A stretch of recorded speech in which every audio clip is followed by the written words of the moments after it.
जी, आपने ये मौका दिया, ये अवसर दिया कि यहाँ पर आके बात कर सकें। और जो जिस बात से परिहार की आपने बात रखी, वो ये दर्शाता है कि कोई भी व्यक्ति जो हो, तो ज़रूरी नहीं है कि वो सेना में हो तो ही सैनिक है। और जैसा कि आपने बताया, गेंदालाल दीक्षित जी ने लाल सेना बनाई थी, तो सेना का सैनिक ही देश के लिए शहादत दे, ऐसा ज़रूरी नहीं है। जिस मनोभाव से आप अपनी बात रख रहे थे, जो बात आपने कही कि हमने ज़मीन गिफ्ट कर दी, तो ज़मीन का एक टुकड़ा नहीं दिया आपने बहुत कुछ भाव दिए। और वही भाव शाह आलम जी के मन मस्तिष्क में भी हम देखते हैं, पाते हैं कि किसी ने कहा नहीं, कोई बजट नहीं, कोई फंड नहीं, कोई ऐसी रणनीति नहीं, कि कोई सरकारी ठेका नहीं कि आपको जाना है और साल भर तक की ऐसे कार्यक्रम करने हैं जन जागरूकता के समाज में।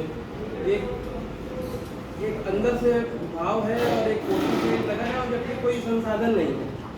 और ये इस तरीके के काम वही कर पाता है जिसके शरीर में क्रांतिकारियों का खून हो। और मुझे लगता है कि निश्चित होता है कि किससे क्या काम ईश्वर को करवाना है।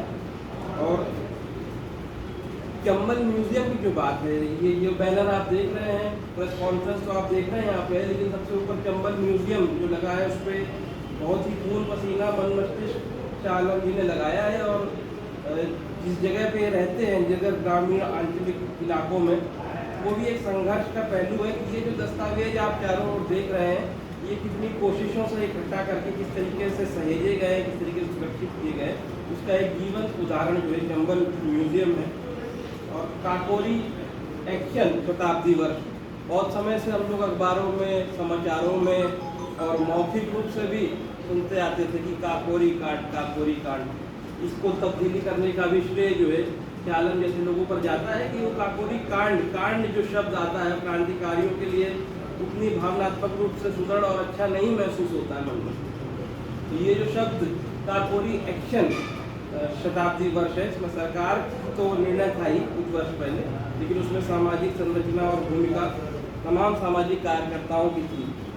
और काकोरी एक्शन शताब्दी वर्ष, पूरे वर्ष इस तरीके के कार्यक्रम न सिर्फ लखनऊ में बल्कि प्रदेश के अलग अलग कोने में होंगे। और उससे कैसी सामाजिक प्रतिक्रिया प्राप्त होती है और उससे क्या कुछ तब्दीली हम समाज में ला पाते हैं, निचले तबके से और सरकारी तंत्र के हिस्से से, ये समय बताएगा।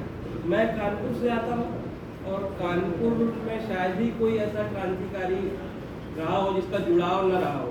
कानपुर क्रांतिकारियों का गढ़ रहा और हमेशा तमाम, चाहे वो भगत सिंह हो, चाहे तमाम क्रांतिकारियों का जुड़ाव समय समय पर कानपुर से रहा। और मुझे याद आता है कि काकोरी की बात है, तो भगत सिंह ने एक बार शाह आलम जी कीर्ति पत्रिका में जो है काकोरी के वीरों पर लिखा था एक बड़ा आलेख। जब वो समाचार पत्रों पर लिख रहे थे, प्रताप के लिए भी लिखते थे, तो कीर्ति पंजाब की पत्रिका ठीक है, तो उसमें काकोरी के वीरों से परिचय, इस नाम से बड़ा एक आलेख भगत सिंह ने लिखा था। तो कानपुर से मैं आता हूँ, उसका कहने का मतलब ये है कि राजकुमार सिन्हा जी को 10 साल का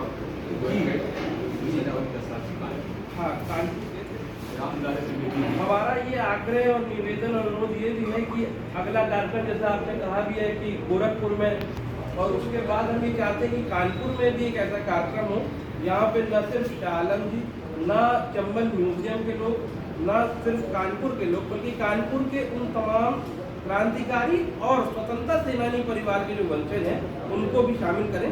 और ये जो वर्ष है जो आप लेके चल रहे हैं, उसको और गति से और रफ्तार से नए समूहों के साथ लेकर के आगे बढ़ाया जाए, ऐसी मेरी भावना है। बहुत बहुत शुक्रिया।